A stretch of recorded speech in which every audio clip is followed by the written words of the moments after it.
إنه ليس له سلطان على الذين آمنوا وعلى ربهم يتوكلون. શક શૈતાન તે લોકો પર કાંઈ જ કાબૂ નથી કરી શકતો જેઓ ઈમાન લાવ્યા અને પોતાના પરવરદિગાર પર ભરોસો રાખે છે.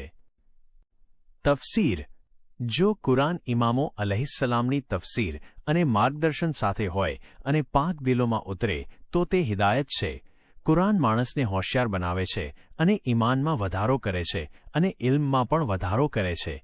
જેમ કે કુરાન ફરમાવે છે, એ નબી, જ્યારે તમે કુરાનની તિલાવત કરો છો ત્યારે અમે તમારા અને તેઓના વચ્ચે જે આખેરત પર ઈમાન નથી રાખતા એક પડદો મૂકી દઈએ છીએ. રિવાયાતોમાં આવે છે કે હઝરત મોહમ્મદ મુસ્તફા સલ્લલ્લાહુ અલૈહિ વ આલિહિ વસલ્લમ કુરઆનની તિલાવત કરતી વખતે ઔઝુ બિલ્લાહિ મિનશ શૈતાનિર રજીમ પડતા હતા. પૈગામ 1. શૈતાનના પ્રભાવના ખતરાથી બહેતરીન લોકો ગાફિલ ન રહે અને બહેતરીન અને પાકીઝા અમલ કરતી વખતે પણ ધ્યાન રાખવું જોઈએ કે શૈતાન ગાફિલ ન કરી દે.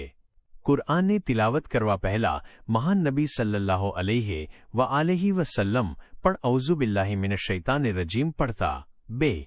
શૈતાન બધાની પાસે આવે છે પરંતુ દરેક પર તેનો પ્રભાવ નથી પડતો. 3. ઈમાન અને તવક્કુલ શૈતાનથી બચવા માટેનો એક મજબૂત કિલ્લો છે જે માણસને નુકસાનથી બચાવે છે. 4.